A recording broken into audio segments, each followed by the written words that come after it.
Is there any audio to hear now?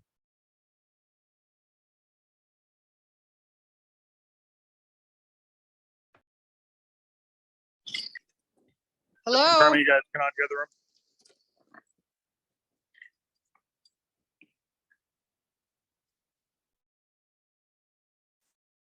Hello, can anyone hear me? I got you. I can Okay, hear good. you. Great.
Justin, our technician, is remotely assisting us tonight, so I can't see him talking directly without using the microphone, so I have to follow on that.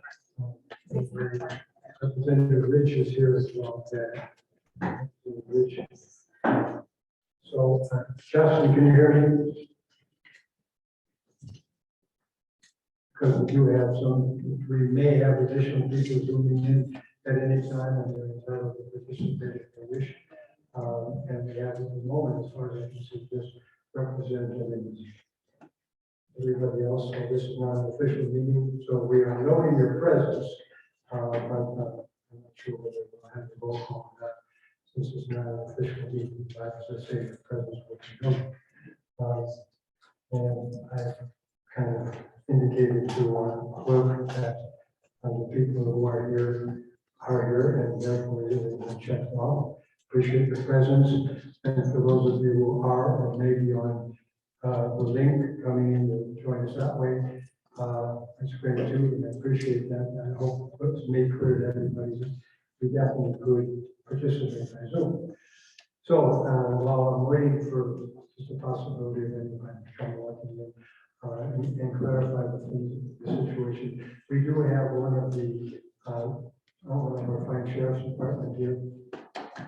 Gentleman in the back door, Major Steve, thank you very much for being with us. He's technically competent, he says, you'll find out.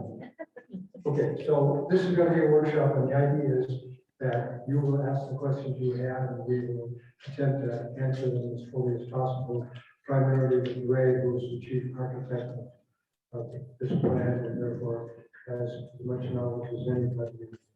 Be prepared to try to answer the questions. So, Point of order, Mr. Chairman. yeah, How can this not be a meeting when we're all meeting here? I think 91A says any committee or subcommittee has to be advertised. I'm not sure if it's 24 hours in this case or 7 days ahead. How are you getting around that? well, we do have, I think we have, our quorum is 19, and I think we have that. That's just a quick count. I believe that the meeting was noticed. The meeting was.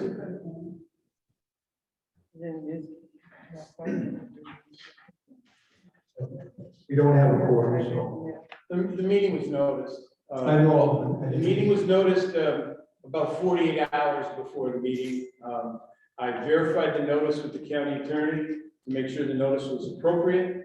It was noticed on the county website. It was noticed in a couple of locations throughout the county. So that makes it an official meeting. It was noticed, it was in. But we don't have a quorum, but let's proceed, because the idea is not We may or may not have a quorum, I haven't counted, but do we need a quorum if we're not going to vote? I believe we do not need a quorum if we're not going to vote. That's my understanding, and Ray's indicating his agreement with your point, and we don't have a quorum. So that the fact is that we are here as legislators, happy of course to be back here just a few days after the last meeting, who would have thought?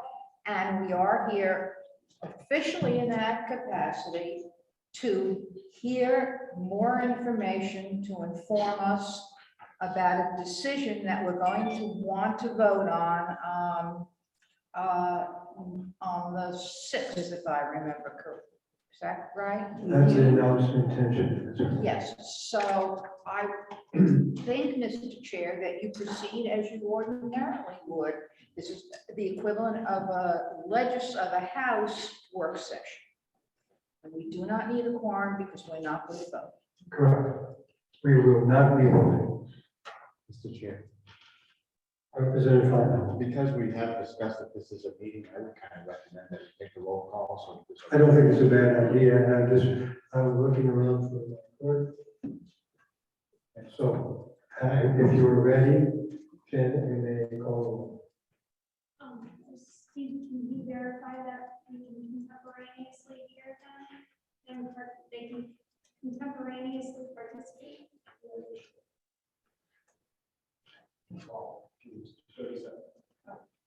Excuse me, it's very difficult to hear that last speaker. Could they speak in closer to the microphone? I'm speaking directly to the microphone. I think was that you, Representative Harrington? Yes, but it was. the clerk that couldn't hear. Oh, I realize the clerk was not audible to most of us, but I heard some of you on the Zoom, I believe. Is that you, Representative Harrington? It was. Yes, it was. It was me, Mike Harrington. Yes. Janet comes out crystal clear, better than anybody else. Whatever you're doing, keep it up. Whatever you're doing, keep it up, He's Peter. got a mic in front of him.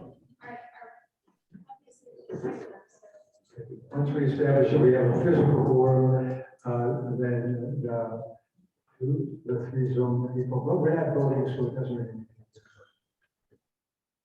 Ankerberg, He's not there. Bailey, Here.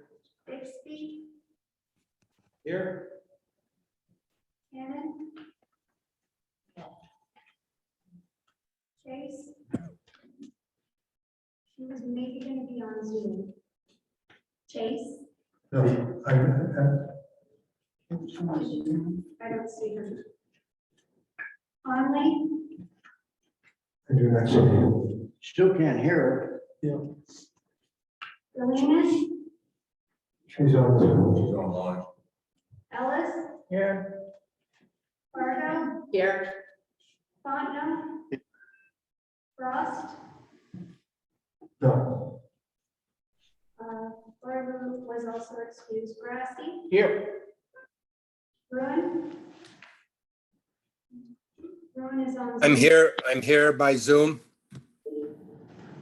Yeah, I didn't hear anyone say, call my name.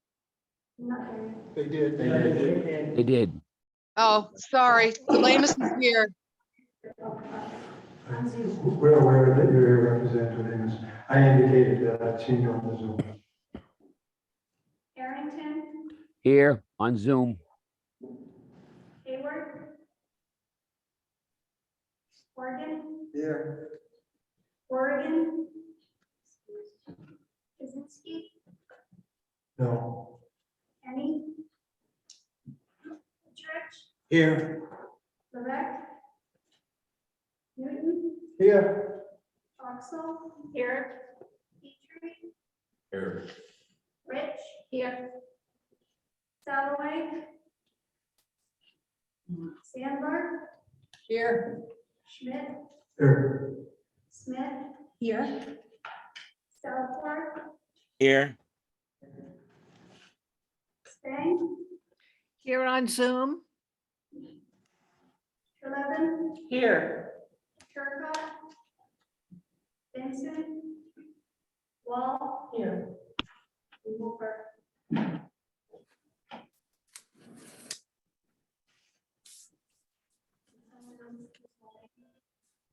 Southwood. he answered the call.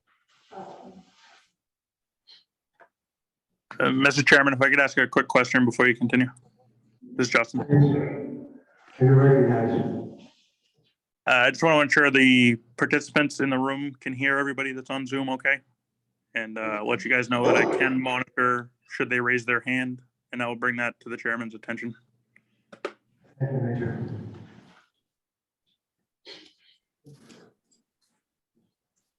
Am I correct, Major, that Justin is out there someplace? Justin just talked. Seattle right now, on his way to Alaska, but he's the voice that we just heard from over. Thank He's you. monitoring the meeting for you. Are there any preliminary questions before we get to the subject of the meeting? Seeing none, if somebody wishes to be recognized for the purpose of the question. That's the purpose, is that have questions as with regard to the primary subject of our representative. So you're recognized. Yeah, I'll start. I have a concern, a question with the procedure. And I've done a little bit of research on it. And I'm very unclear of what happened. As we move forward with this large dollar project, we need to make sure that all the T's are crossed and the I's are dotted. As we all know, we're not a home rule state. We can only do what the legislature gives us through enabling legislation. In section 2414A, which is supplemental appropriations, it says the commissioners may apply to the county convention for an appropriation to be made subsequent to the adoption of the annual county budget, or the convention on its own initiative may consider and act upon a proposed supplemental appropriation.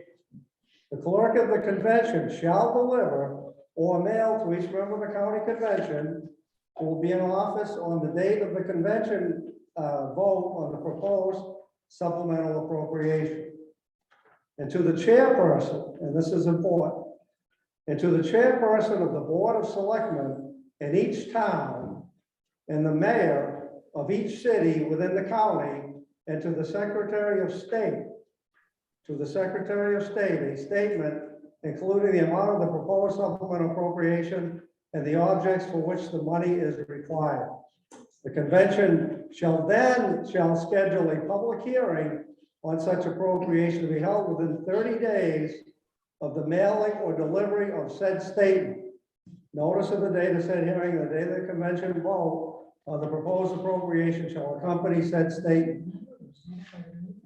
A supplemental county appropriation shall require a vote of the county convention as provided in RSA 2413, which we determined was a simple majority to do for the supplemental appropriation. So I started at the top. I got a hold of the Secretary of State's office and I spoke with, I actually got through to Secretary Scanlon.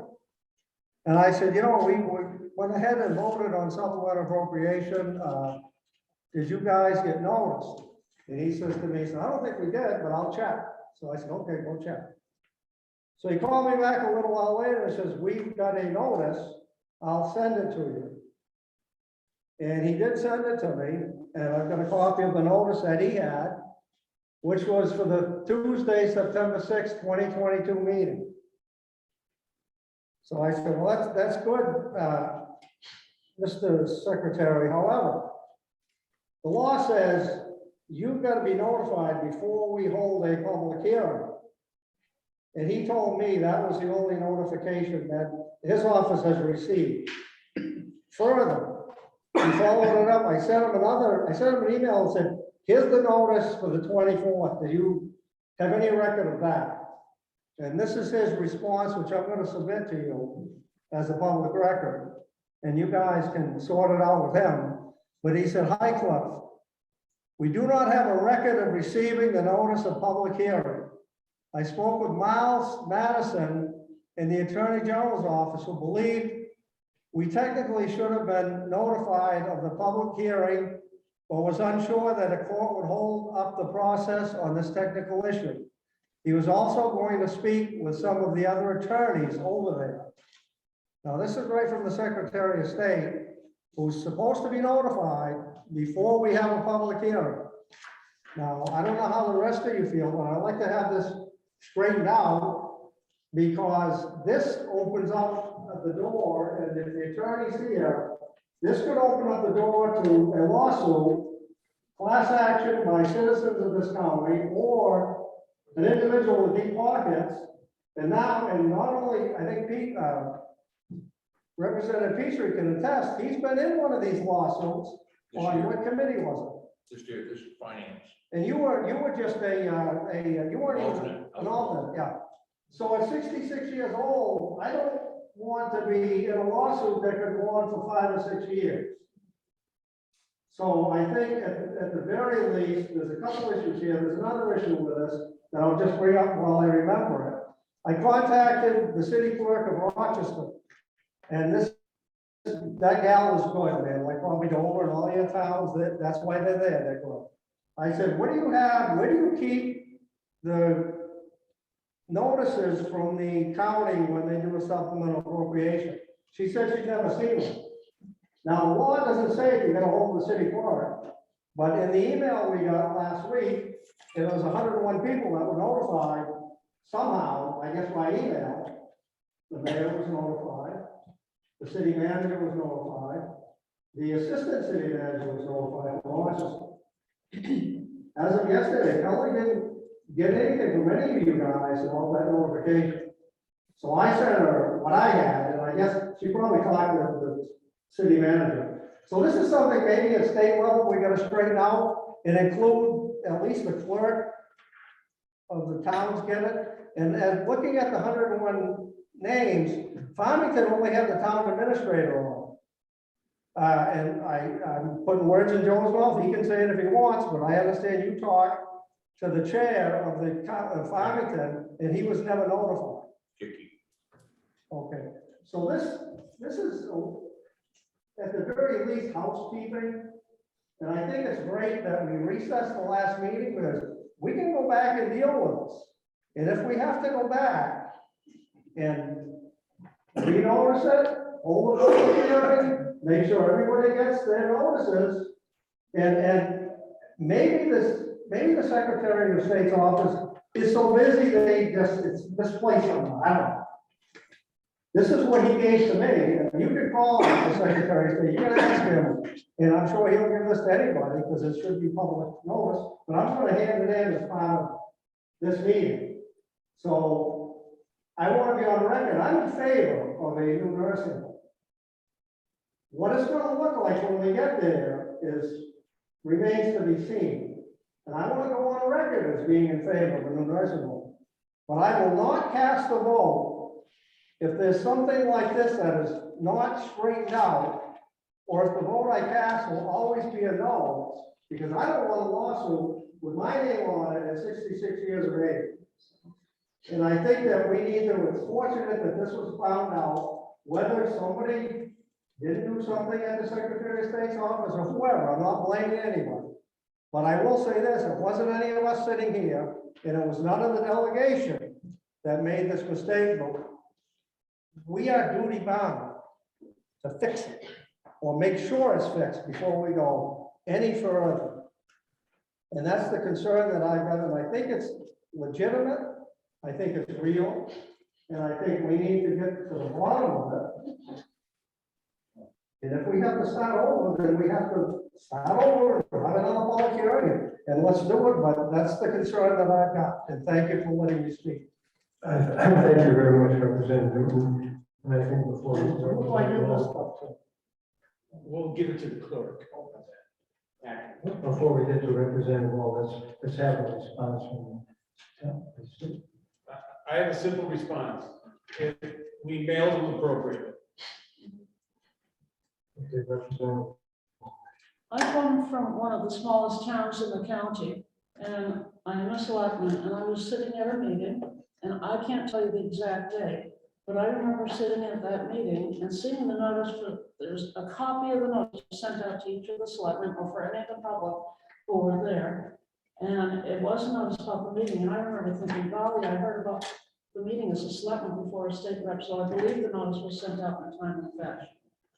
Thank you, Representative Wall. Anyone else at this time?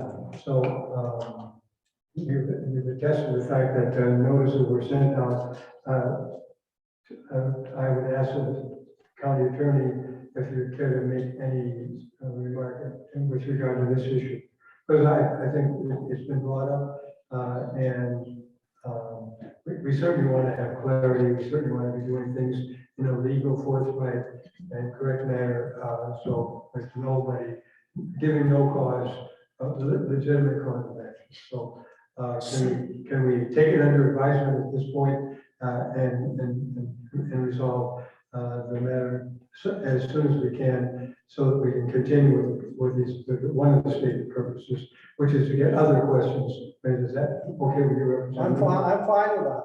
And I'm not blaming anybody for anything that was or wasn't done. Let's just resolve it. Please, thank you. Thank you for your You're more patience. welcome. Thank you for bringing it up, because we do want to dot the i's and cross the t's if that's where it goes. And at this time, we'll recognize anyone else for questions with regard to the new nursing home. I'd just like to make Representative Smith. a statement at this point, and I'd like to congratulate the representative on being so young. Thank you. I didn't hear you. And I didn't get in the same decade with you. Mr. Chairman, I don't know how we're supposed to get recognized here from Yes, this. Representative Harrington, you wish to be recognized? Yes, I do. Thank you. First, I want to state that, I've been kind of out of the loop here because I've been out of the country on vacation for a long time here. So I missed the previous meetings and the emails, and I'm still trying to catch up on all of those. But I'm still trying to get the process here. I mean, I looked at the response that was sent out this morning questions asked by Representative Newton. It starts with, nothing has been spent to date for the plans, conceptual designs, etc.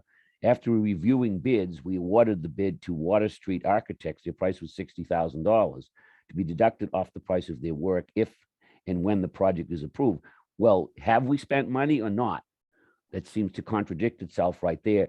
And the other thing I'm looking for is, and again, I apologize for being behind on all this, but all I see here is $170 million. Let's go spend it. Do we have any kind of a written proposal?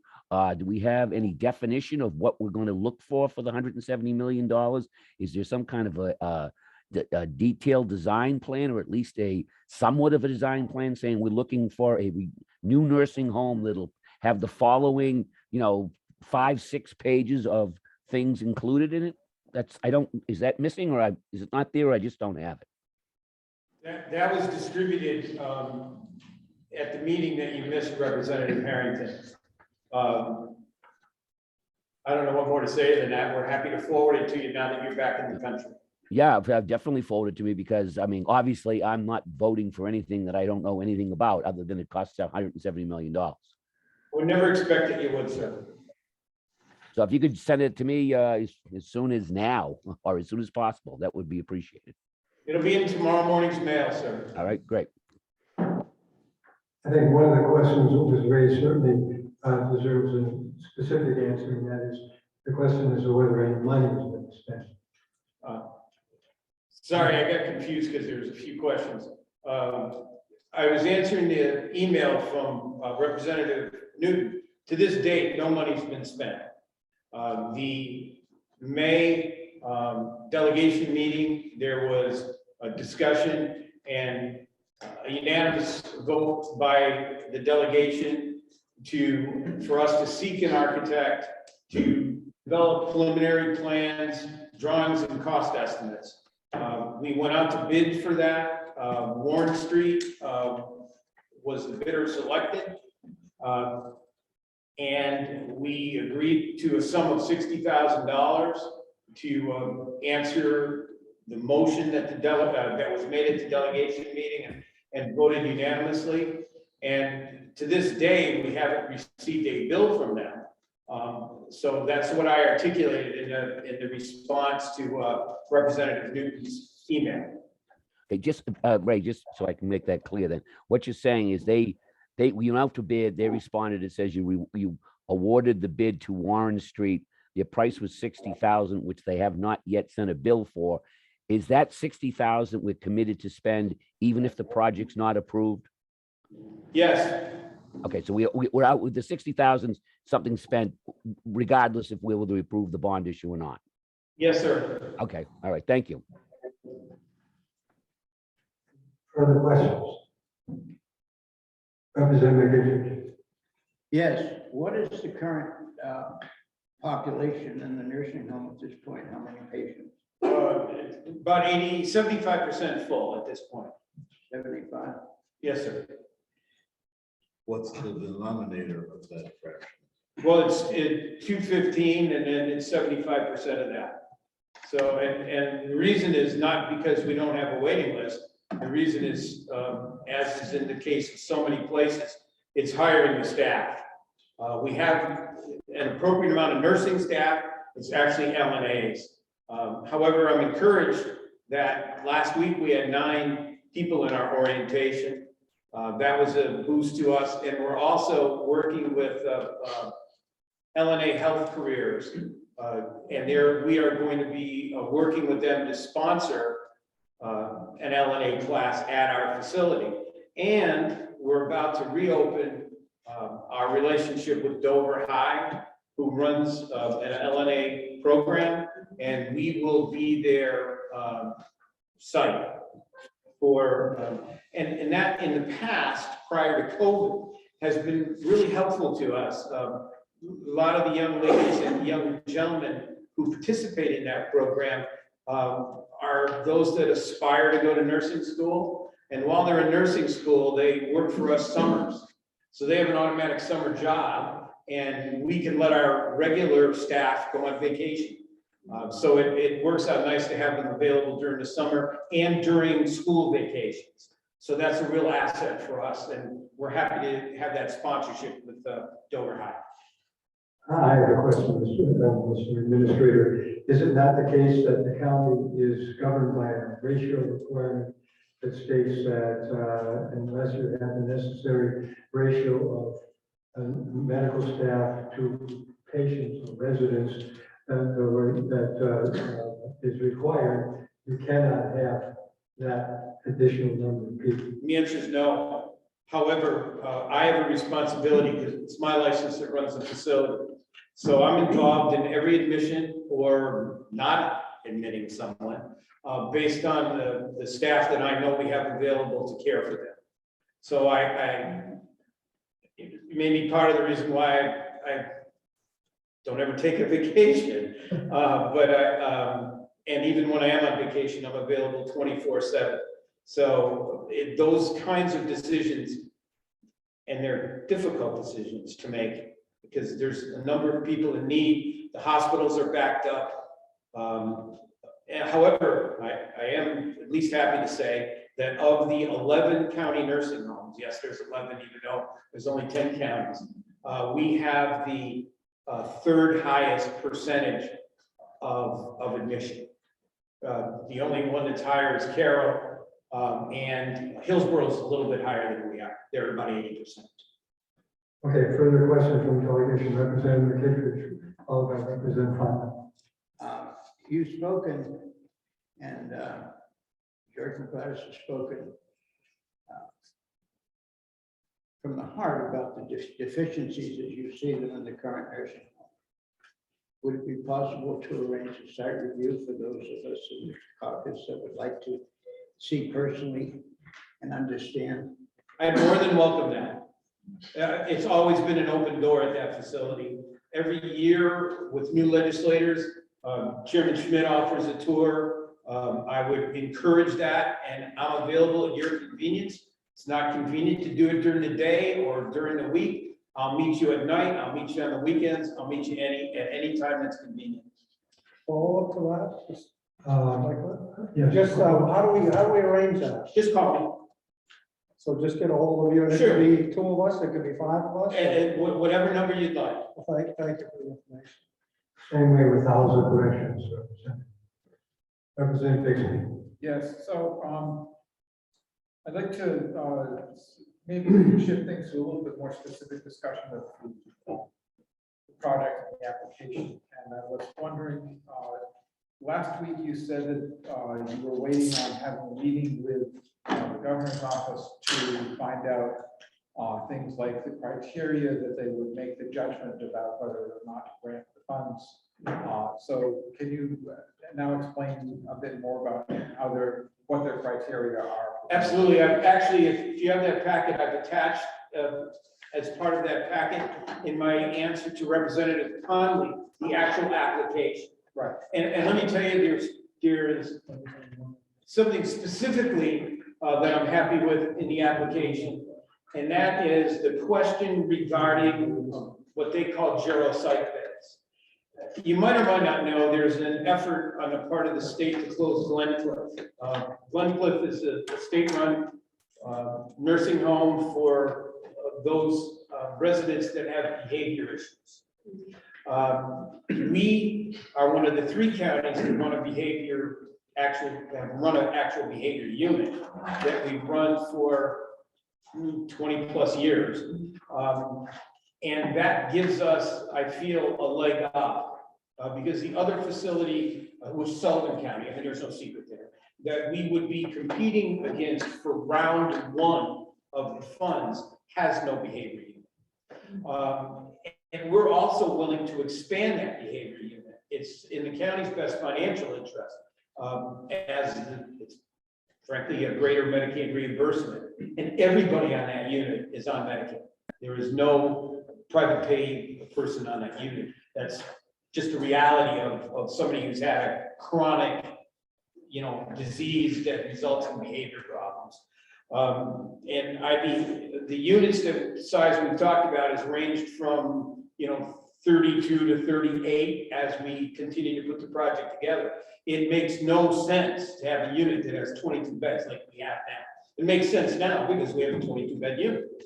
But it wouldn't make any sense on a 36 or 38 bed unit because you couldn't mix those residents with other residents. And that's why they need their own behavior unit. So that I was really pleased to see that question. And I actually had a conversation with Lori Shivanette yesterday. And actually the state is coming out with an RFP within the next couple of weeks, offering encouragement for the expansion of behavior units. I did make it clear, I did have a clear discussion with her that this is in addition to the $50 million that the governor has set aside.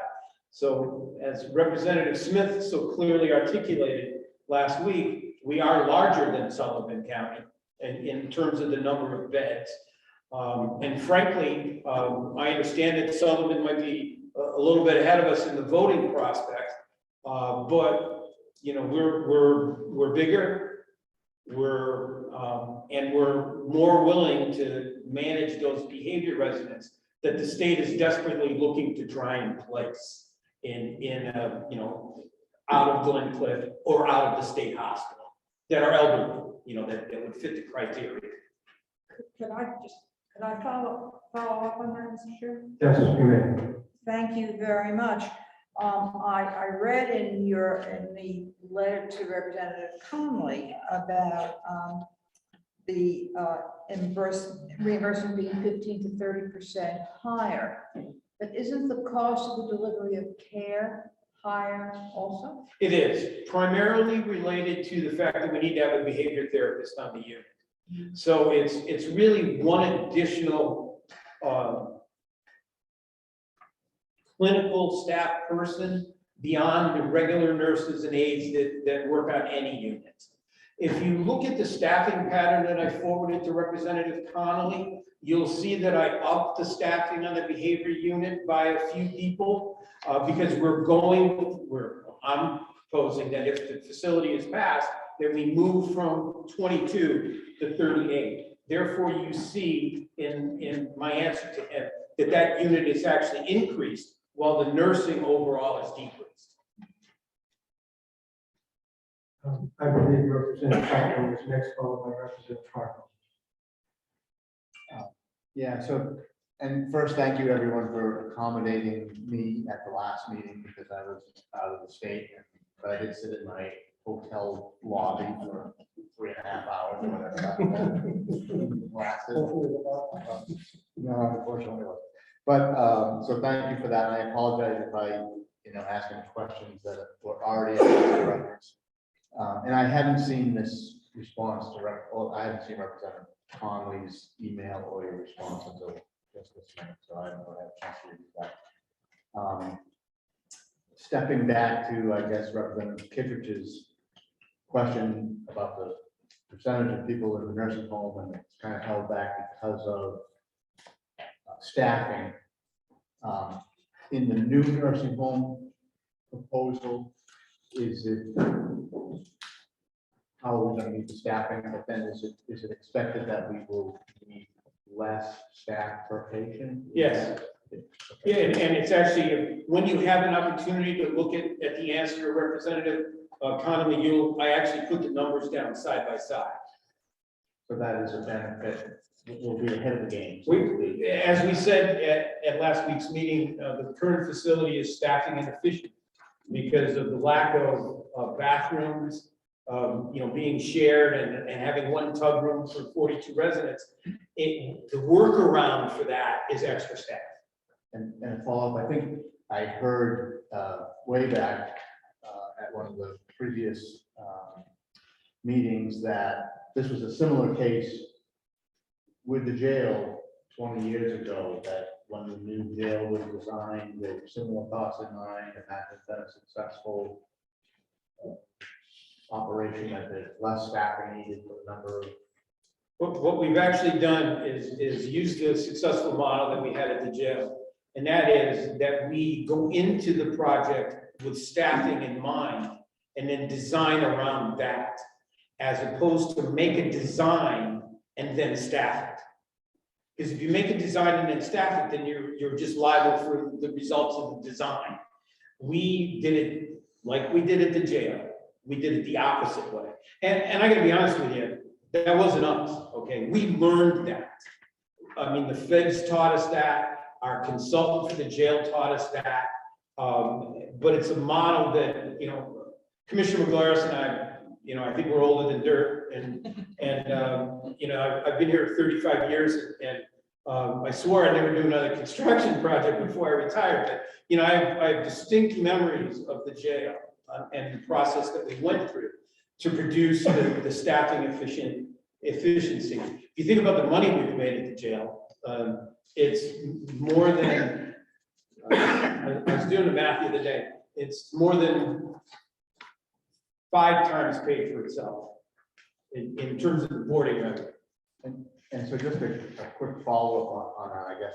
So it's easy, I've been over to the nursing home, and it's very easy to walk into the nursing home, look around and say, okay, I know we have great administration there, and it's obvious that we have great staff there. It's also obvious that we desperately need a building, or that we need new brick and mortar there. But this project is much more than just a building, right? It's much more than just simply replicating what's there with new bricks and mortar. It's a new concept. It's a new way of doing business. It's just like the jail. Right now we have twice as many people. When we built the jail, we have twice as many people in the jail at the time than we have in the jail now, 20 years later.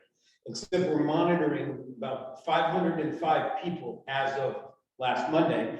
I get those statistics every Monday. We're monitoring 505 people in the community, safely monitoring 505 people in the community. If we didn't make that paradigm shift from the old way of doing business to the new way of doing business, we'd be here talking to you about another new jail. But we made the paradigm shift, and it's worked. And this project is a similar paradigm shift. It's also a hub for telemedicine. It's a hub for creating the ability to keep people at home longer, which is where people want to be. And we want to help them stay there. And by the way, we can't afford to put at the percentage that we're operating at now, 5-6% of people 65 and over needing to, or spending some amount of time in nursing homes, with the grain of New Hampshire. I'm there. With the grain of New Hampshire, we can't afford to put the same percentage of people in the nursing home. There's just not enough money to do that, especially where the county is responsible for the whole non-federal share. So it's not like it's somebody else's problem, it's the county's problem, and the county taxpayers' money. It's the one largest, it's more than half the amount we raise by taxes. Thank you, Representative Farr. Yes, thank you. I'd like some clarity about the deadlines, because the last time we were here, we were under the impression that if we didn't act right away, we were going to miss some dates. But what I'm reading in item number 1 in your letter to Representative Conley is that the action that we took to approve the appropriation gives us the authority to put that application in for the funds. Is that correct? Yes. So that's good news for us. I mean, that's It's good news for me, particularly who is looking for every nickel that I can find to lessen the cost of the bond, by trying to find every grant that I can find. Ergo, my call to Commissioner Shibinette, saying, I've known Commissioner Shibinette for a long time. She was an administrator in Merrimack County.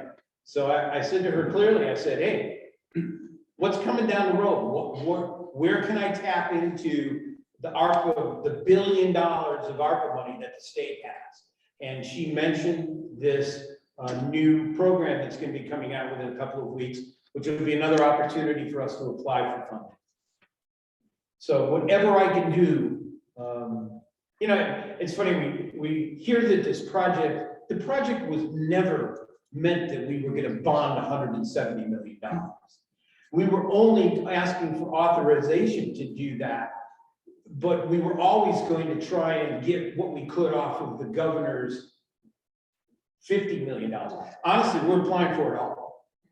Now, am I that naive to think we're gonna get it all? No, I mean, we have a competing county, but we are justified in applying for the whole amount of money based on the 60-40 ratio that's in the application.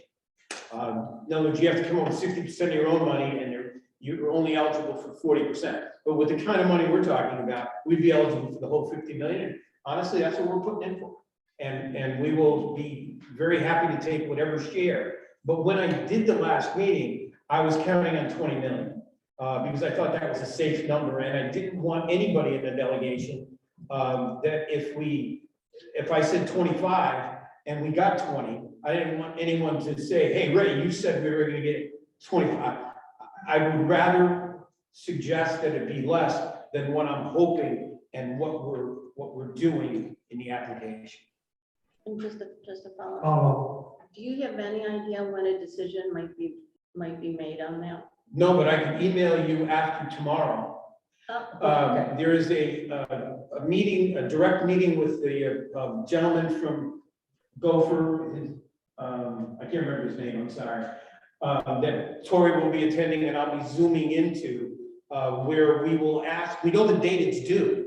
We just don't know the date in which they're gonna make a decision. I can't imagine it's gonna take them a long time to decide on the first round. Because there's probably only going to be 2 applications that qualify. I can't envision it would take them a long time. Round 2 is whatever money might be left over. As far as I'm concerned, I hope there's no money left over. No disrespect meant to my fellow candidates. Representative. Oh, I didn't let you interrupt me. Thank you very much. First, just because I need to feel more comfortable about this, with reference to your mention of the jail, how much of the money that has put us in the black has come from the federal government because we are using the Stratford County facility to house people who are going to be forcibly removed from the country? Very little. Can I please clarify that answer? Yes. Our primary focus of revenue is U.S. Marshal inmates from Maine, New Hampshire, Vermont, sometimes Massachusetts. I'll say this in the nicest way. We've negotiated to be the end stop, the last stop of what we call the Fed bus. So the Fed bus starts in Connecticut, picks up and drops off U.S. Marshal inmates, and we are the last stop north. There's a special bus going to Berlin, but that doesn't affect us. You mean Berlin, not I'm Berlin. sorry, I'm nervous enough. I just showed my Buffalo, New York upbringing. I'm not a native, I've only been here 60 years. So.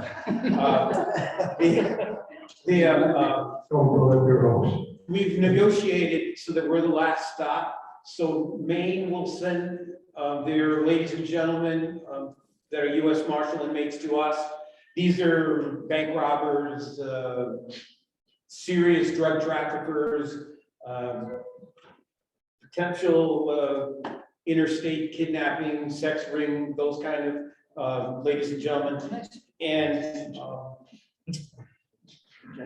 so that's as far as, we're the northernmost stop. So a lot of them come, to get specific about your ICE, the only ICE inmates that we currently hold are criminals. These are ladies and gentlemen, mostly gentlemen, who have been convicted in New Hampshire and have served their time in the prison. And as part of their sentencing or plea, have agreed to be sent back to their country of origin. So we do not hold any ICE inmates that are here because of inappropriate paperwork, as an example. Thank you very much. Can I follow up? Amen. Thank you very much. With reference to the cost of the project, last week we had a very detailed presentation from George about a whole series of possibilities that involve the nursing home and as well as then a reuse of the old nursing home and, you know, and housing and money coming from lots of different sources. Just in terms of the nursing home, nothing else. Is the expected ceiling price of 170 million related to anything in addition to the nursing home?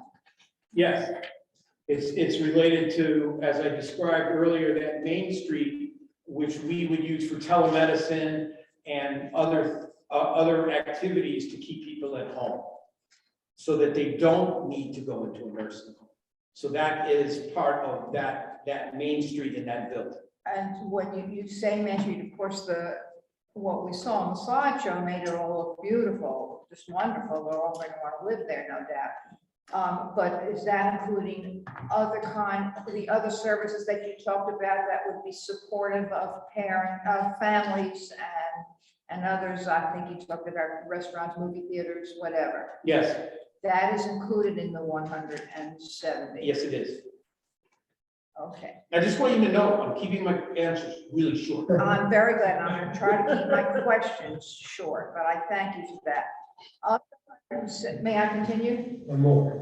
Okay, of the 170 million, is there any way for you to identify that which is core to the success of the project and that which makes it even more desirable? I don't have that answer for you at this time. Okay, I mean, I could explore that answer, but I don't have it for you now. thank you. And Ray, just one more thing. In the letter that you sent to Representative Conley, there is, I think, a slight confusion on point number 8, where you say the project would total 140 million. I think you're hoping that the project would total no more than 170 million, but the bond would be a total of 140 million. Is that not correct? That is absolutely correct. If I've led Representative Connolly to think some other way, I'm sorry. I don't know what he thinks. But when I read this, it says the project would total 140 million. I don't think that's right. It's not. It's the bond would total 140 million. Right. Thank you very much for being so patient with my long questions. Representative Morgan is next, followed by Representative Wall. Did you tell me of the $170 million with the renovation of the existing nursing homes covered, and is the solar home part of that expense? Solar's yes, nursing home, and the renovation, no. Representative Wall, followed by Representative Kittredge. Thank you, Mr. Chairman. Ray, on number 4 on this page, in the answer to Representative Palmer, so you're going to talk about the revised plan. We're going over a lot of what we did last week. Can you tell us what's different now, please?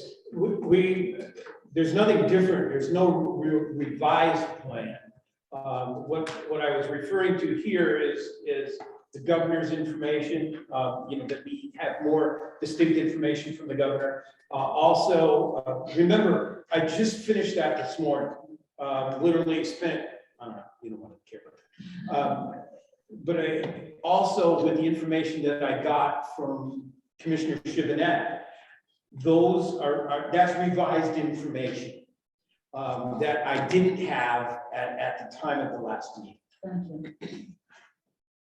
Mr. Chairman, when you get a chance on the Zoom, please. Oh, sorry. Back in defer just a moment. Representative Aaron, you will be recognized on that. I'm sorry, do I have the floor? Yes. You're not yet, Representative. Okay, thank you. 2 quick questions. on the response you sent out this morning, Ray, it says, again, on the nothing you've been spent to date, blah, blah. After reviewing the bids we received, we awarded the bid. Will you be sending us copies of that bid that was awarded, what they submitted? Of course I would, sir. I'll include that in the mailing that's going out tomorrow morning. Okay, thank you. And the second one, there was just a mention of the solar project. Now, is that included in this $170 million, or is that separate, like the renovation of the existing nursing home? No, that's included.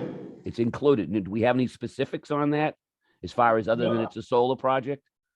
No, and honestly, Representative Harrington, I actually feel better about that than I have in the past, seeing how much money is been now made available with the plan approved by President or signed by President Biden after being approved in the Senate and the House. There's $387 billion available for alternative energy. I So- realize that, but I'm just saying, do we have some kind of a idea of the size of it? I mean, just going after, maybe even more important than that is the price of energy, electricity, as everybody knows, is just going up and it's not going down within the next probably couple of years. So the solar becomes much more economically feasible without any outside money. So obviously the outside money would be good, but I'm just wondering if we have some kind of a concept. Is it going to be, are we looking at a 40 megawatt plan, a 4 megawatt plan? How are we going to, what's the idea of that? I'm just trying to get an idea. Obviously, the amount of cost could vary drastically with if we're trying to do this as to that we can do the entire project, including the jail, or is it just going to be for the new nursing home? Those are the types of questions I'd like some answers for. The answer is both. It's pre-meter and post-meter. We're actually working cooperatively with the city of Dover and our back acreage at the county for the possibility of working with a vendor to make so that they can sell it to the grid.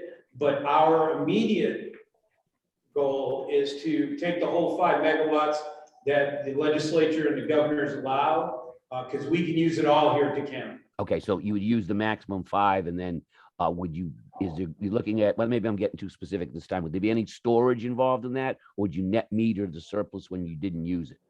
Or is the load so large on the county complex that you're always taking down 5 megawatts, 24/7, 365? Pretty much, as you know, if you've driven by here at night, every light in the place is on, in terms of the jail and the nursing home. All right, thank you. Thank you.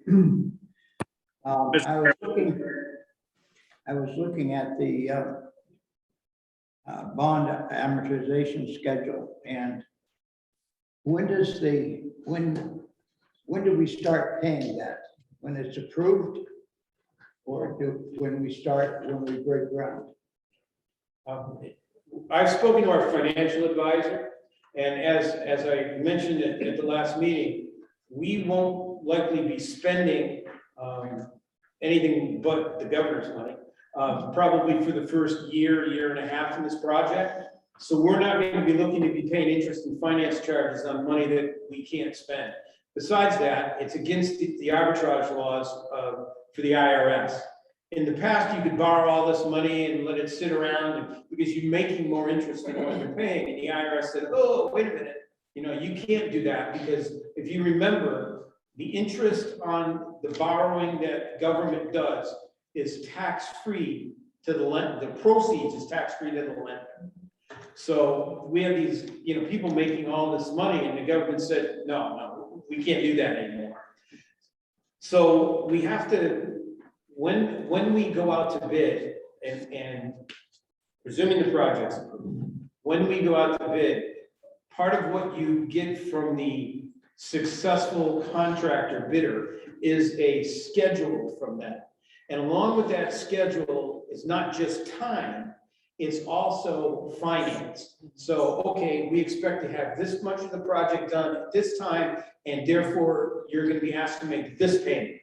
So you plan that out, and we might, what our financial advisor has suggested, which is consistent with what we did at the jail, is you probably won't borrow till towards the end of the project. Now, there's things that could modify that. But right now, all things being equal, we wouldn't do the whole bond till towards the end of the project. We would borrow incrementally in what's called a bond anticipation note. We would borrow, and right now, to give you an example, it's not dissimilar to our tax anticipation note that the executive committee authorized, and we borrowed at less than 1%. We just borrowed $13 million at less than 1% payable in December. So our financial advisor has suggested that we consider borrowing incrementally based on the payments that are due as the project matures. So if that all works out, unless there's some explosion in the bond market or that forces us to borrow prematurely, remembering law, the arbitrage law, we probably wouldn't have a bond payment for 4 years. Thank you. Mr. Chairman, Mr. Chairman, you have two on Zoom. Recognize. Representative Gruen, I see you on well, I saw you for a moment on the monitor, and you'll be next after Representative Kittredge is finished with his questions. Are you finished? thank you. Thank you. You're next. Am I next now? You're next now. Okay, good. Good. So, first of all, I've said this before at both of our previous meetings where we talked about this, that I'm in favor of a new nursing home. Much of the discussion here today was whether it's justified. I've been convinced of that for a long time, probably from 18 years ago when I last visited a resident in the nursing home. My question much more is the cost that is being given here. And the cost is really built by two factors. It's the size of the facility and the cost per square foot. And those are two very substantial things that we do not have.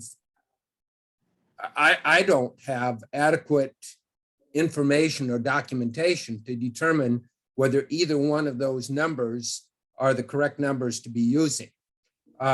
So I looked online, did some searching online, and it appears to me that the sort of a Medicare, Medicaid standard for a private nursing home room, a private room, is 150 square feet, a bathroom 75 square feet. You add some in, I believe they have 4 square feet for a closet, some other things.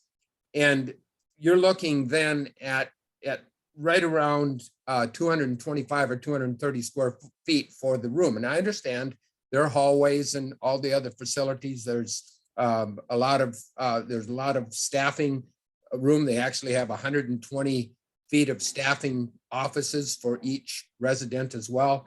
But just looking at the rooms themselves, if you multiply that out times 215, that's about 50,000 square feet.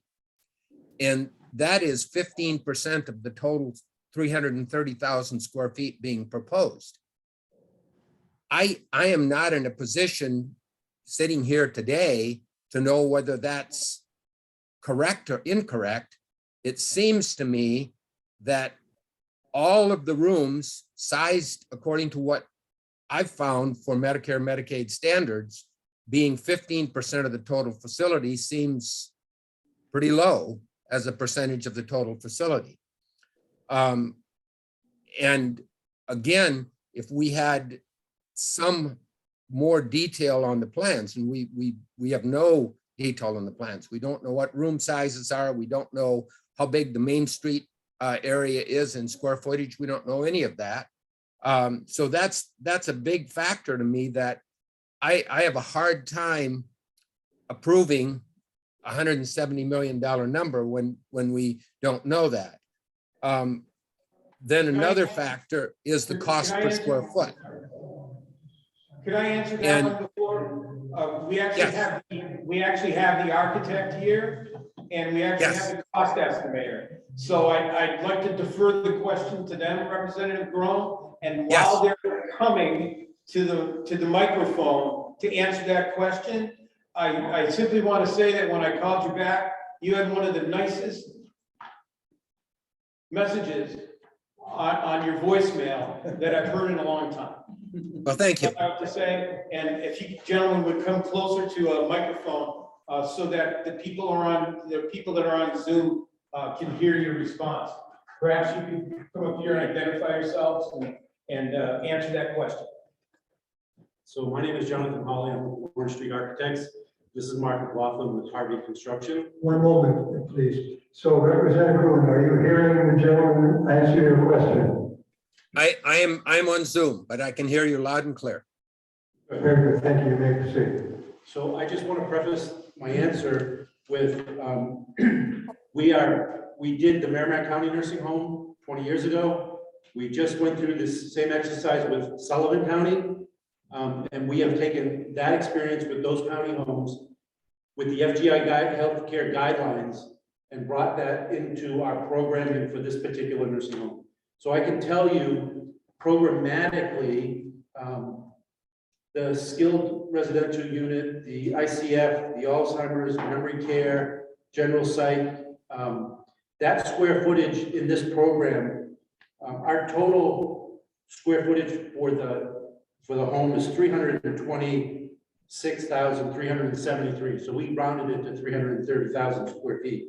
Of that, just the residential units themselves is 124,000 square feet, which is just shy of 50% of the total square footage for the whole building. Is those numbers again? 124, I thought you said 3 something. So I'm going to tell you all the numbers so you can knock them down. So the residential units themselves, the resident rooms, is 124,000 square feet, and I'm going to round it to the thousands. The administrative support spaces that support all of that is another 47,000 square feet. And then there are some plant logistics support spaces, such as the boiler plant, the housekeeping, maintenance, employee spaces, the laundry. That adds another 24,000 square feet. That gets us up to, and these are program spaces, these are actual rooms. So that gets us up to 194,000 square feet. And then we add 15% for circulation, because those rooms are the program spaces. I have to add in stairs, elevators, all the corridors. It's just a round number, because we haven't done the design yet. We have a concept, but not an actual design. That's another 15%. That gets us up to 223,000 square feet. The concept that we're working on is state of the art. It's the forward thinking where healthcare is going. We have 3 courtyards that are part of that. In that programming, that's another 22,000 square feet of outdoor space, but it's inside the building. That brings us to 245. And then in the north and south wings of the concept that we developed, there was 82,000 square feet of basement space that was unfinished. And that was forward thinking in terms of it potentially being some programs that we don't necessarily have at the moment. I can let Tori speak to that, but adult daycare, some other things that would be included. And that gets us to 327,000 square feet. Want to stop there for just a little bit. So Representative Gruen, are you in sync with the presentation you're hearing? Yes, I can hear that. And so again, on the, it sounds then like the residential, the 124,000 that's for actual rooms. That's not hallways or any of that. The hallways would be the 15% that we Resident have. rooms. Yes. Yep. So then we're looking at somewhere around 550 square feet per room average. We're just under 400. Okay. And how does that compare with what the federal standards are? A minimum, do they have a minimum standard? Do they have a maximum standard to qualify for, you know, Medicare? They do. There's a standard called FGI Healthcare Guidelines, which is something that New Hampshire DHHS requires us to meet. And that has changed over a period of time. And I'm going to give you an example. When we started the Sullivan County Nursing Home 4 years ago, they had done a study 2 years prior. But that study was done prior to the year of the guidelines changed. And what happens is they come out with new standards. So the standards are, you have to have certain clearances on both sides of the bed. They have recommendations now that every bed has a window. So the thinking years ago was like in a hospital, you're 2 beds deep. The bed that's furthest in doesn't have a window. Now the guidelines require that every bed has a window to the outside. So it affects how the space is laid out, if you can imagine, because now we're not doing 2 beds deep, you're doing 2 beds side by side.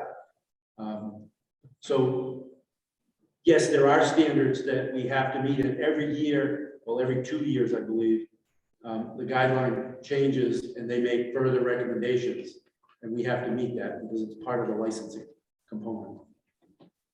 Okay, and a follow-up on that, you had said you're calculating 400 square feet per unit, but that times 215 units is 86,000 feet, and you gave 124,000 feet. So included in that number is every bedroom has a bathroom. So I don't have the exact math, but there's a bedroom and a bathroom, a corridor to get in, and a closet. So that's what's considered a residential unit. So just more or less in rough numbers, a basic single room is about 20 feet by 20 feet. For 400 square feet. You said yes. Okay. Okay.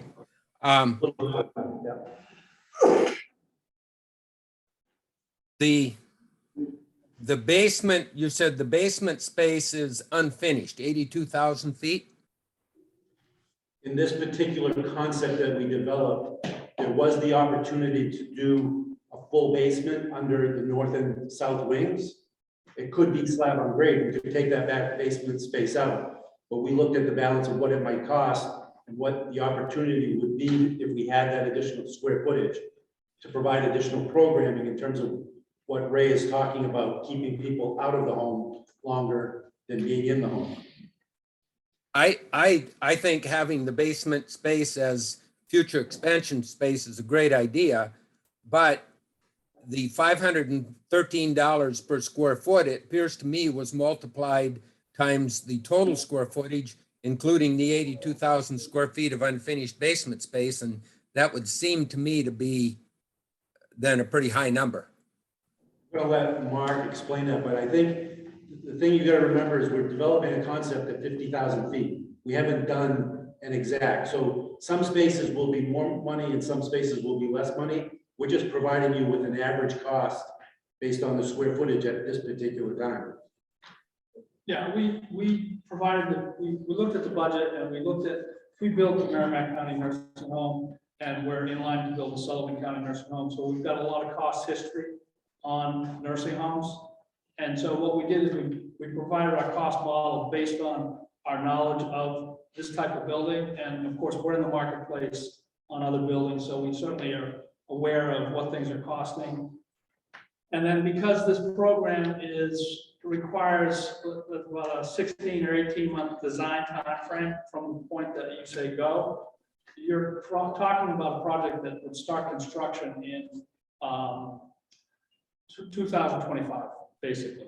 So we're projecting costs out, which is a little bit of an art more than a science right now, but we're making our best guess. And from a finance standpoint, we feel it's more prudent for you to project out something that's reasonable, and so that you don't end up with a design that's done, and then we bid it out, and we come back and say, hey, we need 20% more money in order to do the project. we're trying to make educated guesses or an educated model that will be prudent in terms of projecting out what will be cost in 2025, which, as I say, is a bit of an art in terms of things. But we do have our cost histories on this type of building. We have a good understanding of the components that go into it, and so we can start from a good base, and then we're making projections out. Okay, and on the Sullivan Nursing Home, what was the cost per square foot on that? I projected that out today, if we were to be bidding in the same timeframe, I would say we would be in the same. The cost component on a spreadsheet that you're looking at, I think you're looking at hard cost and soft cost. So I'm looking at hard cost. The hard cost on that spreadsheet you're looking at is $440. I projected out today on Sullivan. If we were to bid it out in the same time frame, we'd be in that same $430 to $440 square foot. It was budgeted hard budget. It was budgeted at about 340 in 2020, and we're right now hitting the street, literally hitting the street on bidding the whole thing out right now. And I would say that that's consistent with our experience with projects, is that increase from 340 to 440.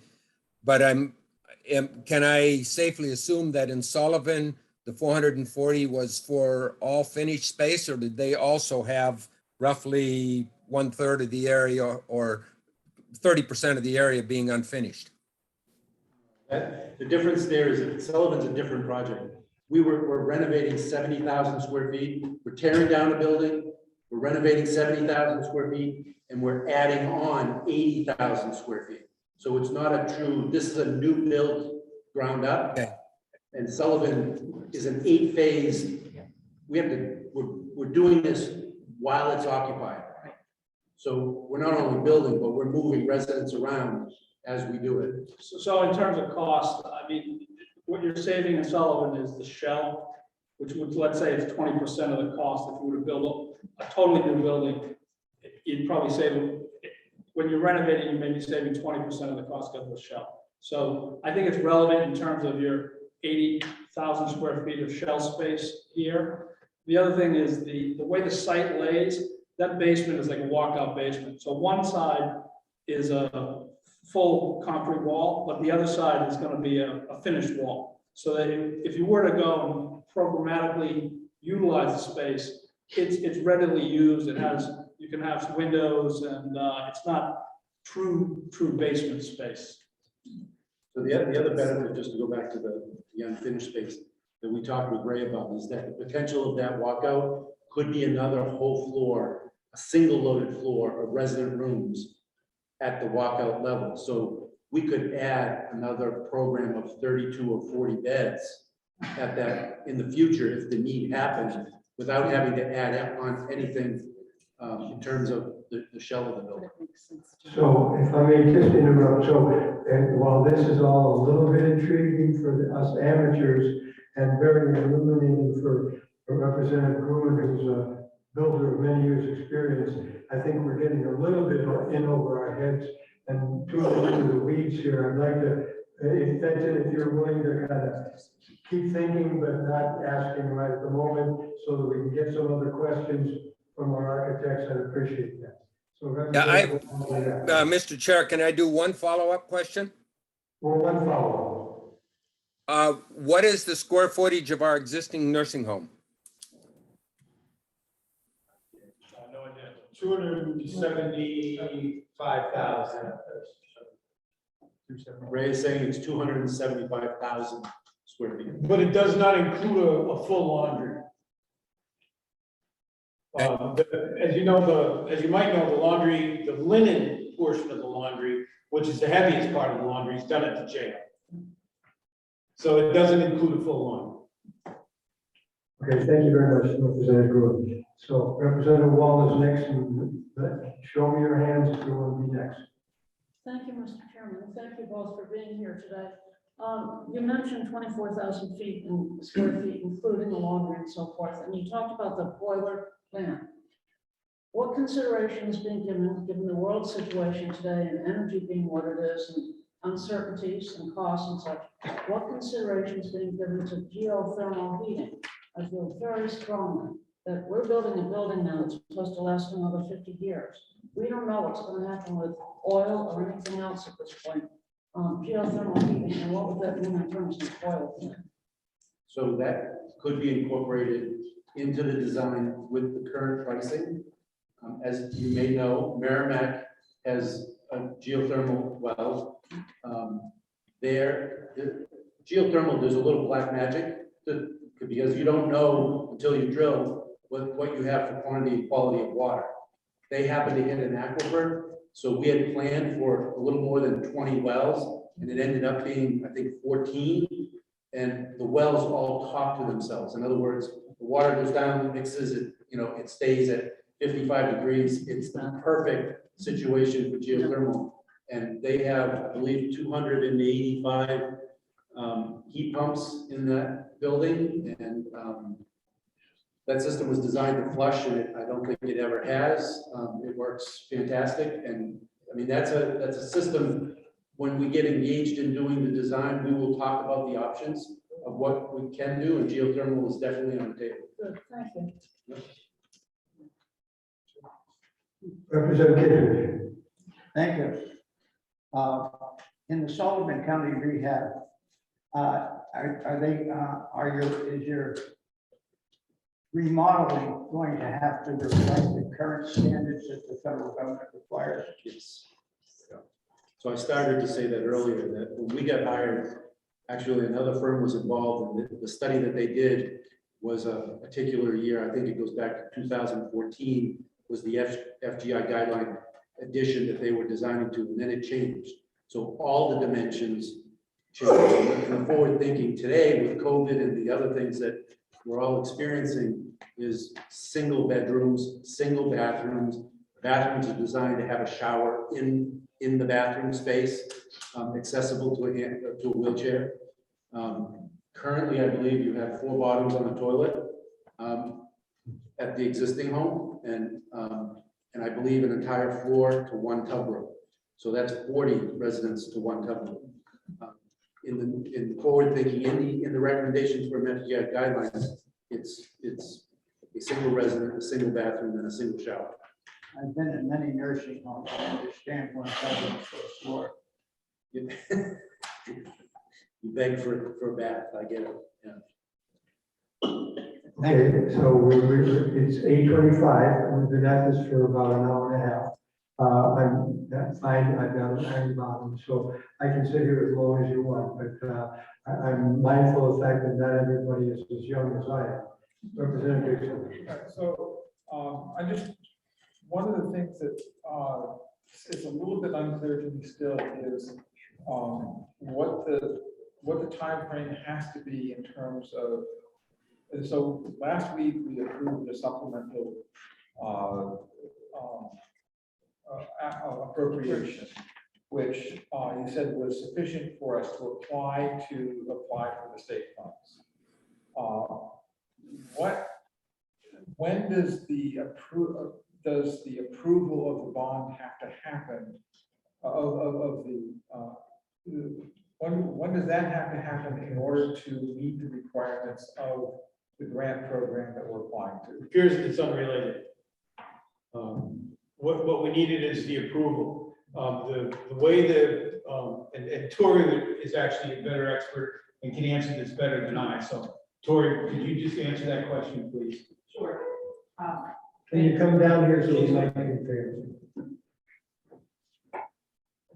I have a long voice. I don't usually need a mic. Thanks for the current guidance suggests that the applications are due on the 9th and the decisions will be made by September 30th. And then the second round of funding, which is anticipated to be made with whatever's left over, if there is anything left over, is non-competitive, and Gopher will allocate funds based on the applications they receive in whatever formula they use. with a due date in mid-October for that second round. So there is no requirement for any sort of specific type of funding, only for an appropriation to have been made. Thank you. So I guess, a follow-up? Please. Yeah, so, is there a reason that we would need to, do the bond approval now as opposed to, when it's closer to actually, when we be closer to actually needing to have a bond? I mean, why, you said that we're unlikely to be dipping into bond funds for probably 4 years. So is there a reason that we need to approve it now as opposed to 2 years from now? The answer is yes and no. So let me answer it both ways. No, in terms of the needing the money to spend. Yes, in terms of spending what might be allocated through the governor's grant and then not completing the project, and then we'd have to pay the money back. So if we started spending the governor, say we get $20 million, because that's just an easy number. If we spend any of that $20 million towards the ultimate project and we don't complete that project, we owe the governor that money back. Let's just call it his money. We owe that money back. So we would not, it's not fiscally responsible for us to spend any of that money until such time as we have an approved project by the delegation. It's just insanity because I'm not going to come back to you. That's time for retirement for Ray. Because Ray's not coming back to you all and saying, oops, we owe the governor back 10, 15, $20 million and I don't have any mechanism to pay. So that's the yes and no to your Okay, so that's the yes and no to your question. So essentially, the approving the bond is is basically our good faith statement that we are fully backing this project. And then you're fully backing it to completion. Yes. Yes is the answer to that. I'm sorry, Ray, I can't let it go. It is not the governor's money. It is not the governor's money. We're It just is the calling it state's that. money. We're just calling it. It's actually our money. Got it from Joe. It's actually our money.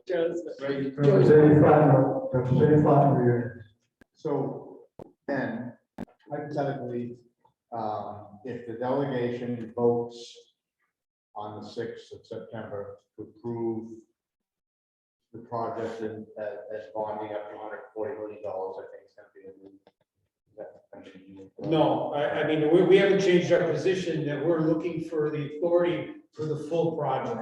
We would just bond less based on what's given to what we were. Will the delegation at any point in the future have any? I think one of the concerns that I'm hearing is writing this check for $170 million or offering this check for $170 million without any concrete picture of what it's going for, just a hypothetical or I don't want to say hypothetical. But It's a concept. A concept plan at this point. Will the delegation have any authority in the future to make any changes to that if they so chose? No.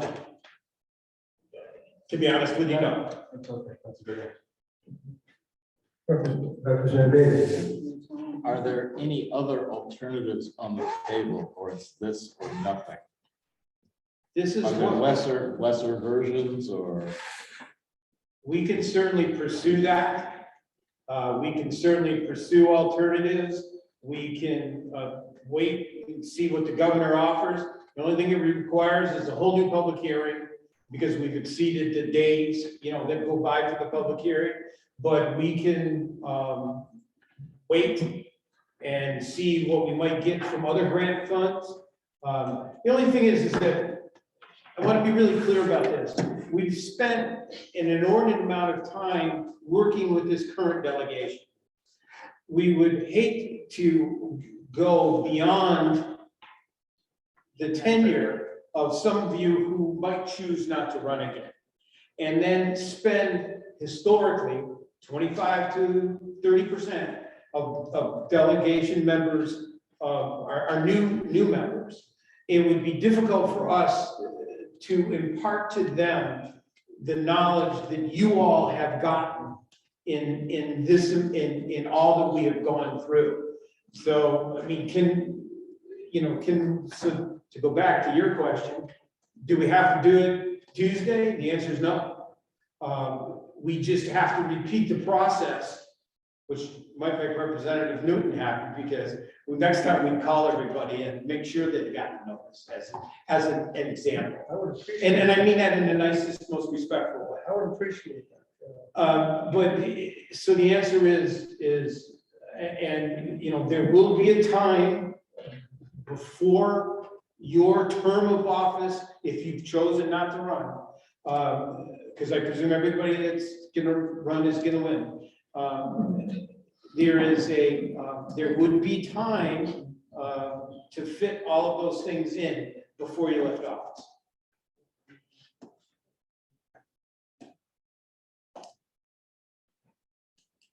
Next question, Representative Fund. Well, not a question, I guess I'm just gonna make a closing statement for myself. I'm still relatively a newcomer here, I'm finishing my third term, and I didn't run for reelection, so I am finishing my third term. But my experience in these 6 years has been that the county administration and the county commissioners haven't given me any reason to doubt their ability and sincerity in handling this project appropriately. Every other aspect that I've watched and that I've heard senior members of the delegation talk to me about, you know, I see unanimous votes in this room constantly because of their faith in the administration and in the county commissioners. That's been my experience. And so I haven't seen any reason to treat this project differently. I haven't seen any reason to have a different outlook on this project. You know, I personally don't have anywhere near the time to call every 101 people that were supposed to have been notified to find out if they were notified. I leave that responsibility. I count on the administration and their support staff to have handled these things properly. And I assume that they do until otherwise is proven to me. And I don't have the time to, you know, micromanage every aspect of this new nursing home complex or investigate every aspect of it. I am going to vote on good faith that the people that we have hired and the people that we have elected are doing their job properly, you know, as I have seen them do in the past. Let me just interject for a little bit here with regard to some of the loose ends that Representative Newton brought up at the very beginning, but they're not, just because they're loose ends doesn't mean they're nothing. Or that they can be cured and fixed, that they absolutely ought to be. And so I'm hoping, if we get to that point, I'm hoping that you will weigh in with your, you know, eagle eye and your microscope and so forth, which is valuable. I mean, microscopes have been. Further clarification, Mr. Chairman.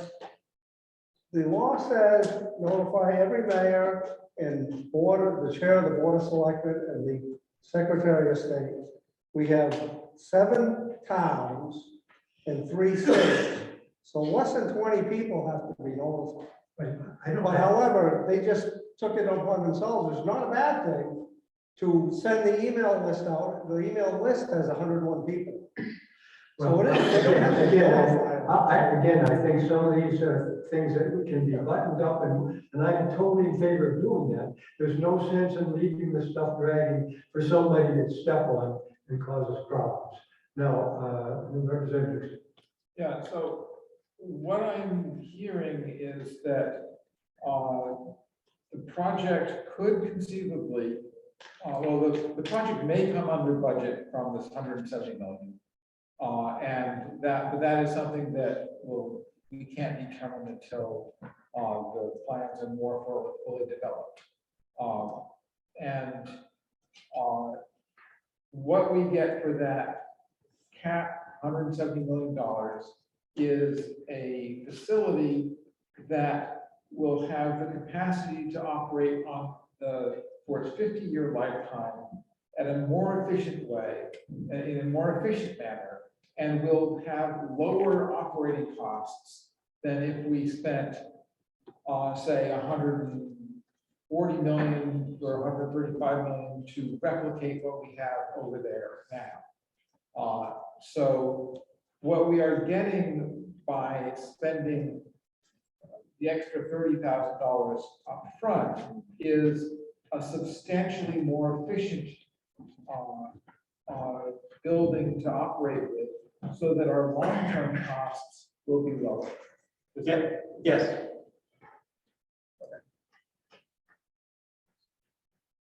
Is somebody else with a hand? Oh, sorry, Representative Peters. Okay, got myself into the line. Let me know. I don't have eyes in the back of my head. The question I had was tax rate. We're worth what, 15 billion, and what's the bond now? What are we paying on that? We're gonna be paying roughly 10.25 billion, what the hell, billion, million. What does it affect? What is the rate?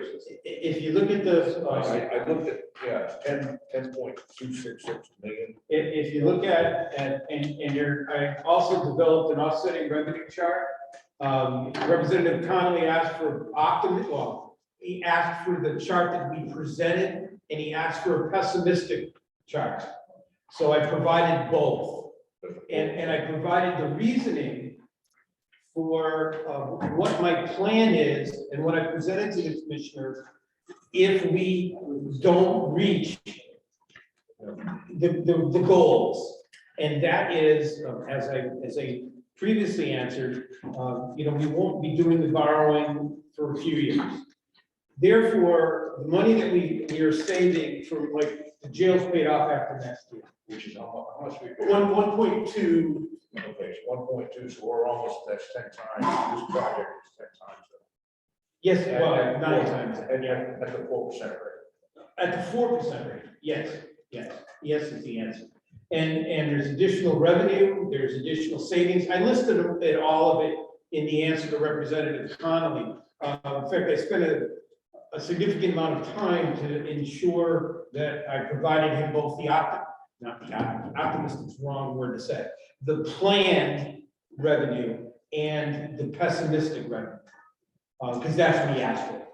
And also a plan for what we do if we get ourselves in the pessimistic zone, meaning that we begin to save money now to make bond payments for a few 4 years down the road when we make the first one. So if the revenues didn't turn out as I had planned or as I had projected, which I think I have a reasonably good expectation that they will. I think I have a pretty good 35-year track record of that. But if it doesn't work, I am responsible. Look, I got a long tenure here. I don't want my parting thing to be dumping onto a new administration how to come up with $5 million in payment that I haven't planned or helped them do. That's not what I want my legacy to be. And I know that's not what Commissioner McGuire's legacy wants to be. And so my plan is to be here through the completion of the project, if a project's approved, and to ensure that if it doesn't meet expectation, that I've put enough money aside so that we can stay within the tax caps as we have for the last 13 years. So what money do we pay from tax rate? What, 31 million roughly? Yes, sir. I think it's closer to 32, 33. 32, okay, so in other words, it's gonna be 25% more. No, yes, it's close to a third. A third. Without any. We're just doing off. Without any offset. Right. That's if there's no offset, which is never gonna happen. I mean, the state guarantees this stuff. You know, the state in reimbursement, built into our rate is 1.3 million. That's guaranteed. The fact that we're not gonna make the bond payment on the jail, that's guaranteed. You know, we're, the money in the solar project, that's a guarantee. You know that right now, is I want to answer your question more completely, and I want to respect Representative Smith's desire for short answers. But right now, we're paying 7.0004 cents per kilowatt. If we want, and we're bound into that rate through next year. Fortunately, the commissioners had the wisdom to do a 3-year bid on our electricity. And you know that public service right now is what, 22 cents a kilowatt? So we're locked in. But when we went out to bid, you could only go out to bid for 3 years. I mean, that's as long as any company would allow you to get on a bid. So we took the maximum, polished up the crystal ball, took the maximum thing, turned out to be save the county. We spent $1 million a year on electricity. The best money that we're gonna get if we don't do anything is that's gonna double. Not next year, but the year after. And that's presuming we can get somebody that'll give it to us at 14 cents a kilowatt, which is about what we would get considering the size of the user we are. So, I mean, all of this factors into that. This project is not, it's not a standalone thing. It involves a lot of different moving parts and a lot of different potential revenue sources that I've tried really hard to identify in that letter to Representative Conrad. Another question is on electricity. We've got a lot of glass that doesn't insulate well. Could they go into that? You know, it's very expensive to have all that glass, especially in the cold. No, I understand, but as a percentage of the whole building envelope, I don't have that exact number, probably less than 30%. We have to meet, the building code requires that we have to meet a certain percentage of opening. But I will tell you, in terms of the healthcare guidelines, everything in the healthcare world is about bringing the outside in, having natural light, being exposed, like, not warehousing our elderly, but, you know, giving them that experience of the outdoor world inside the building. And we have to meet a certain, we do a comm check, an energy calculation for the entire building, and it's done by components, and we have to meet that. There's an energy code in the state of New Hampshire with every building that we design. And we're looking at high performance glass. It would be all high performance glass. Which would be, what's the R rate of that atrium? Oh, I don't know the R value off the top of my head. Okay. But I just know that we will be looking at high performance glass and giving options for higher performance. And so we're very conscious of a very tight envelope. And also, you need to understand that what you saw is a conceptual design. If it's not energy efficient with all that we're doing to protect our energy costs, then we'll lessen the glass. You know, we're not married to this, you know, big glass atrium. I mean, it's what you saw. No, not doubting that, Representative Petrie. I know you saw it, I saw it. But if it doesn't turn out to be financially feasible for our operation, then we're not going to do it. It doesn't make any sense. I mean, there's a certain desire to have the facility to look nice. And simply because the people that live there don't have assets, 95% of them, because they've been sick all their lives, or a good portion of their lives, and all their assets have been depleted. We don't think that they need to live in a substandard building. And I don't think any of you, from any of you that I've heard from, feel that way. I think where we're at is deciding the difference between what's acceptable and what is austere. So, you know, I'll just bring that out as an observation. But we're not married to the big glass front. If it's more efficient not to, we'll find a way around it. I just want to suggest that this lady over here mentioned geothermal, which is driven by electricity. This team is actually doing the Rockingham County Municipal Complex, and we're doing the solar field. That contract has been let. That solar field is gonna cover the entire electric load of the county farm, everything. So if you add on top of that, that it's a geothermal system and it's electric, you can imagine the savings that you'll have just in terms of heating and cooling. So George, you want to say something? I just want to add one point back to solar. We can't hear you. I just want to make The microphone can't hear you. one additional comment regarding the rates we're talking about. In terms of that bond payment.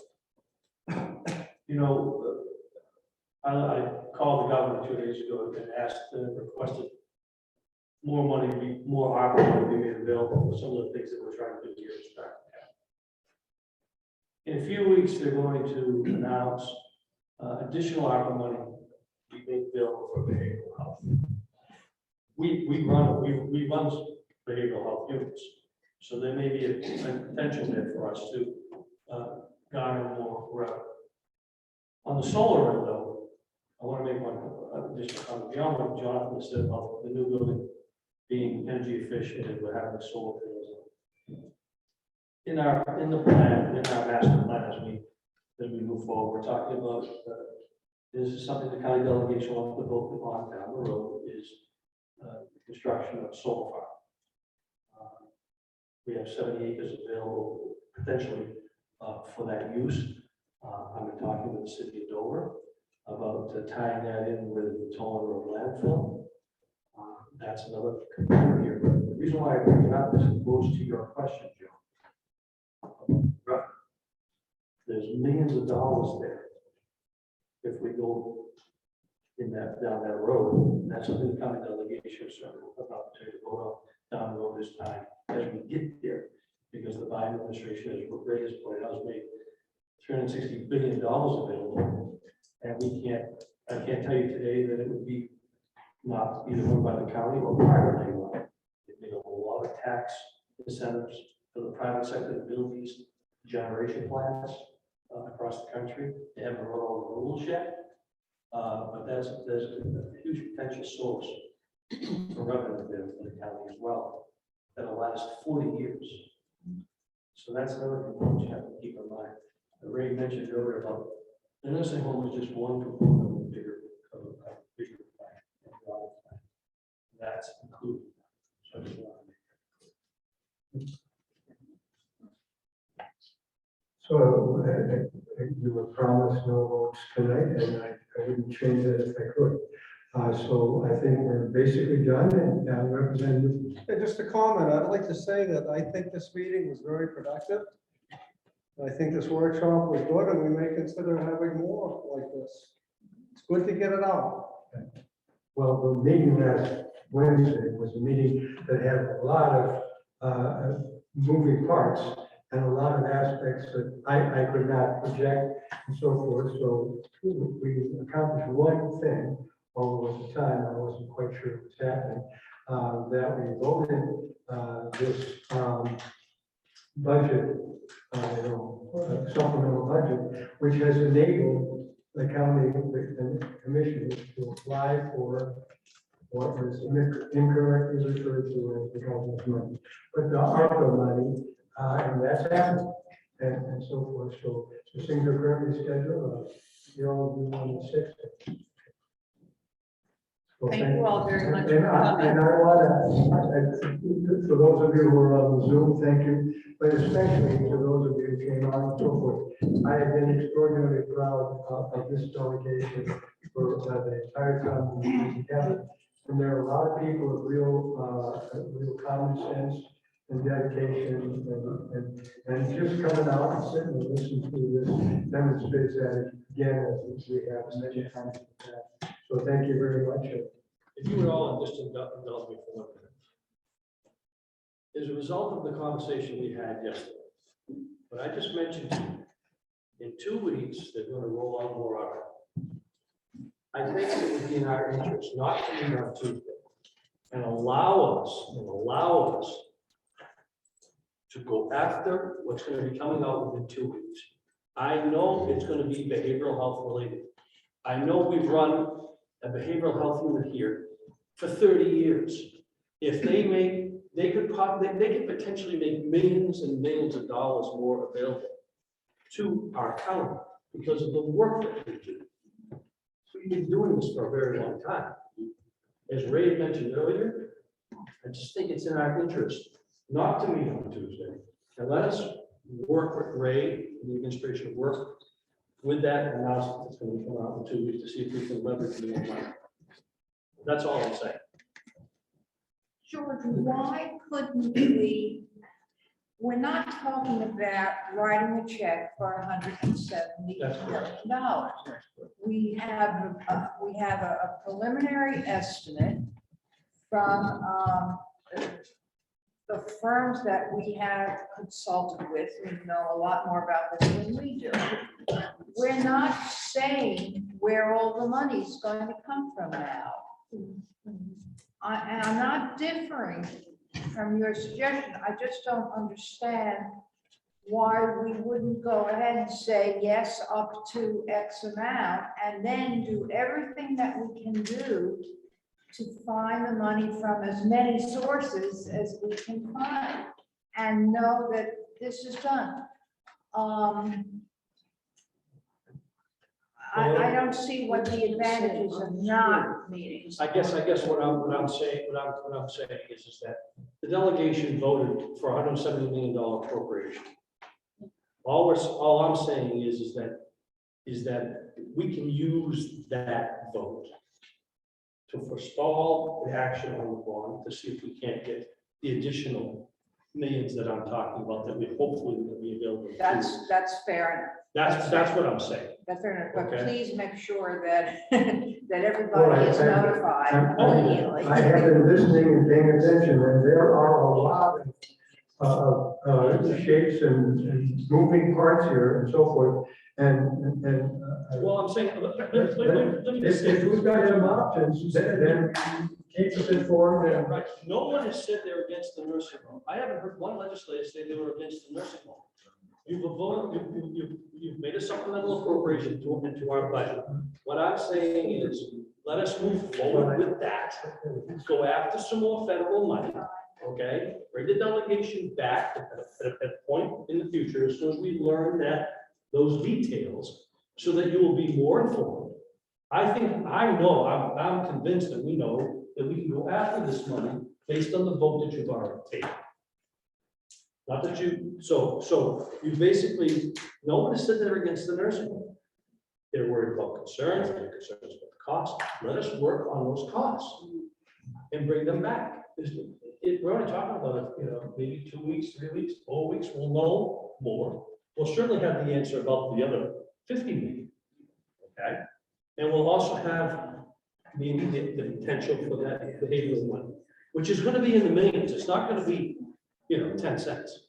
Who can make that decision about it? right, is it up to me to answer? Do I have the authority at some point?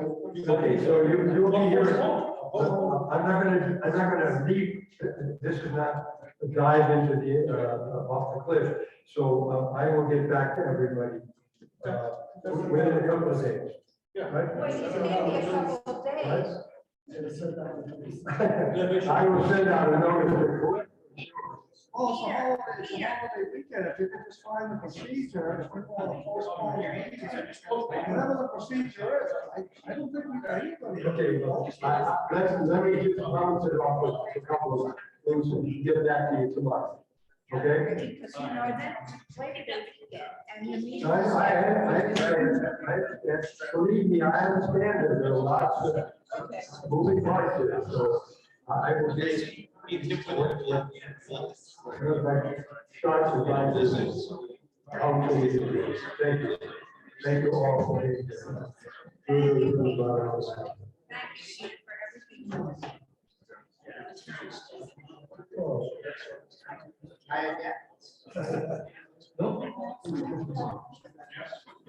Mr. Chairman, are you all set to shut down the recording?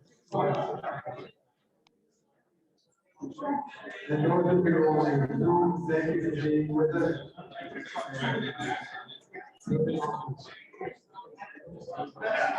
And